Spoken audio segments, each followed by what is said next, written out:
Okey Datuk, sebelum lanjut, saya nak tanya, mungkin ini bermain-main di fikiran ramai orang, termasuklah kalangan Melayu sendiri. Muaddat ni dilihat sebagai satu karya sastra, satu cerita sastra.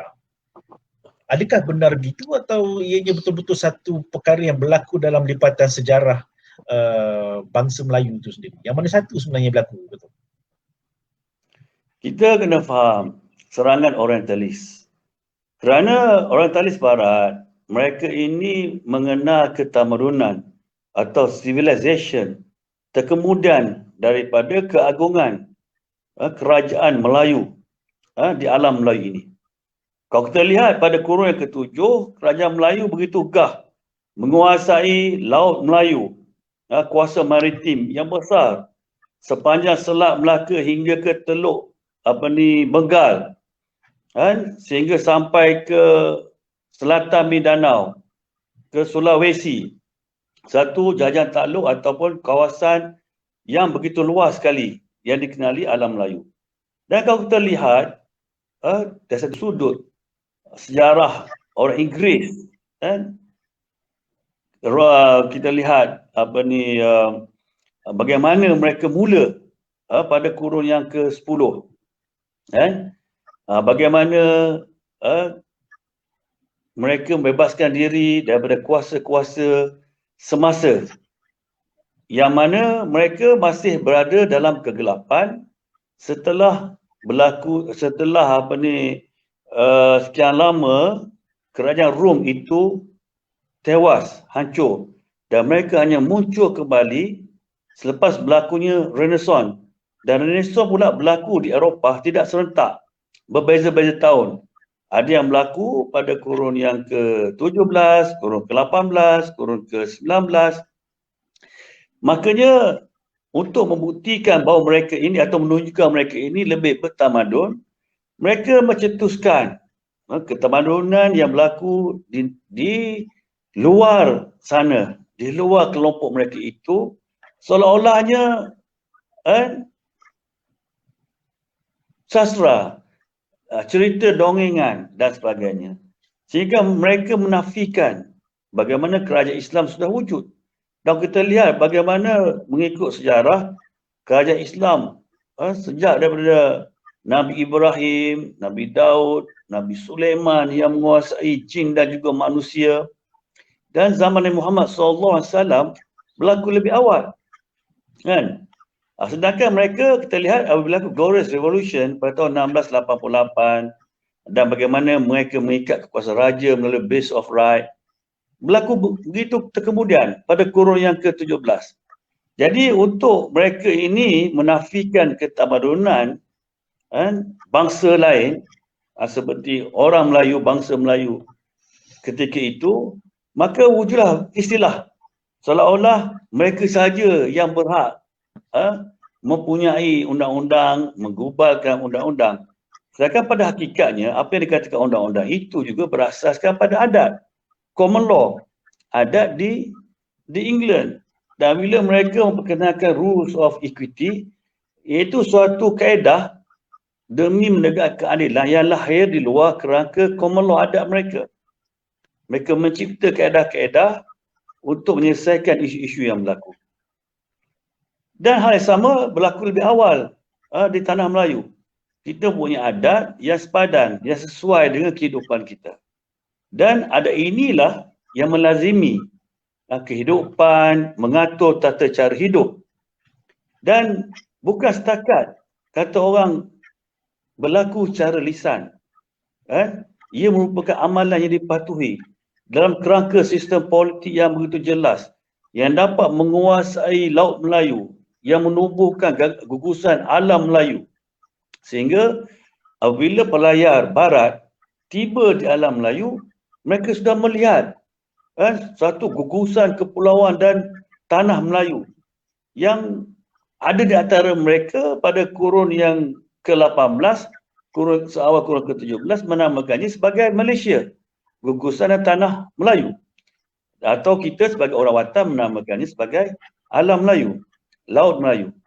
Jadi kita perlu faham bahawa walaupun dilabelkan sebagai sastra dan sebagainya, tetapi pada hakikatnya adat inilah peraturan kelaziman dan adat ini tidak kurang daripada apa yang diistilahkan sebagai common law. Dan pada sesungguhnya common law itulah yang mengasaskan pada undang-undang. Kan? Pergubalan undang-undang di England dan adat ini pada satu sudut merupakan undang-undang kita.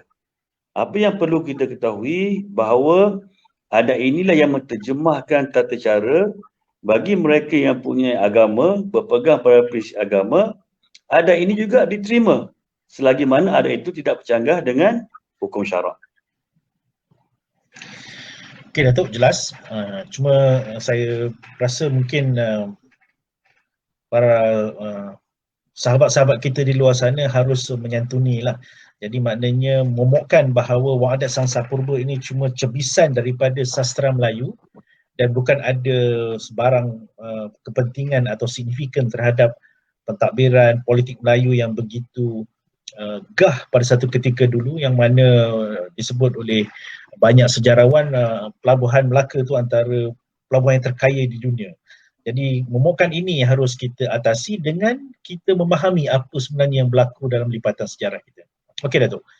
Since Wang Adat Sangsa Purba ini begitu penting sebagai sebuah dokumen, Datuk menyebut di dalam perenggan yang berikutnya dalam buku Kenegaraan Malaysia mengatakan bahawa Wang Adat Sangsa Purba ini bolehlah dianggap sebagai perlembagaan tidak bertulis yang paling awal, yang awal. Jadi ini mungkin menarik perhatian kita kerana kita hari ini ada satu perlembagaan bertulis. Jadi bila Datuk menyebut bahawa Wang Adat Sangsa Purba ialah satu perlembagaan tidak bertulis yang awal, mungkin Datuk boleh huraikan apa signifikannya dan bagaimana dia berhubung kait antara keduanya. Silakan Datuk. Sebenarnya saya telah jelaskan bahawa apabila ada kerajaan, maka pastinya ada perlembagaan. Sama ada perlembagaan itu bertulis atau tidak bertulis, pada hakikatnya itulah perlembagaan yang ada. Kerana perlembagaan itu sebenarnya mencerminkan susunan sistem bagaimana hubungan antara raja dengan rakyat atau pemerintah dengan rakyat, bagaimana wujudnya organ-organ pentadbiran, bagaimana susunan kuasa-kuasa eksekutif, bagaimana undang-undang itu atau peraturan itu dikuatkuasakan. Jadi dalam kerangka itulah perlembagaan. Dan kalau kita lihat Wang Adat Sangsa Purba itu sendiri pun, ia merupakan sebahagian daripada perlembagaan yang ada. Dan untuk kita melihat lebih luas perlembagaan tidak bertulis di zaman atau ketika itu, maka keseluruhan sistem politik yang ada akan menjawab pertanyaan atau persoalan tentang tabi urus yang berlaku. Kalau kita meneliti kepada Wang Adat Sangsa Purba, bagaimana yang pertamanya kita lihat raja itu diangkat. Ada raja itu berpegang atau hendaklah bertanggungjawab untuk melaksanakan undang-undang. Kalau jika sekini rakyat itu melakukan kesalahan, maka hendak dihukum ikut undang-undang. Kalau bunuh, dibunuhlah. Kalau difadihat, dihukum selainnya hendaklah dilaksanakan dengan seadilnya. Dan seorang raja itu tidak boleh mengaibkan rakyatnya, rakyatnya. Tidak boleh menistakan, membenarkan kata-kata fitnah dan sebagainya. Perlu memeriksa dengan teliti seluruh hukuman itu dilaksanakan. Dan dalam kerangka yang sama juga, rakyat perlu mentaati pemimpin, mentaati pemerintah. Ketika itu raja. Dalam sistem kita pada hari ini, kita masih menerima sistem beraja.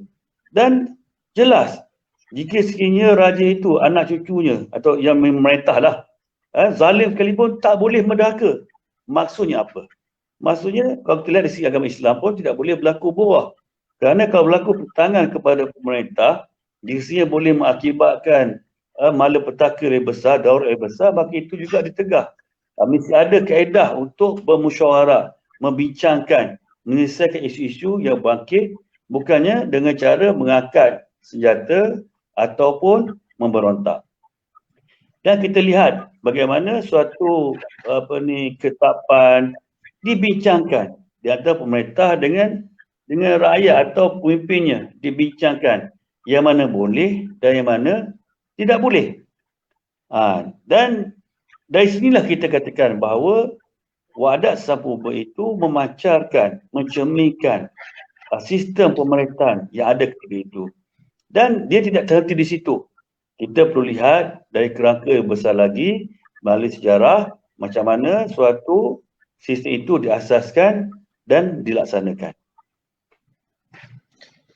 Terima kasih Datuk di atas penjelasan tersebut. Jadi tuan-tuan dan puan, maknanya kita boleh meyakini bahawa dengan kepentingan Wadat Sang Purba sebagai dokumen sejarah dalam lipatan sejarah orang Melayu, maknanya tak adalah orang kata orang Melayu ni sebenarnya dulu duduk atas pokok. Jadi itu satu gambaran yang mungkin cuba ditonjolkan tentang sifat orang Melayu, walhal kita sudah ada kerajaan, sudah ada sistem, sudah ada politik yang teratur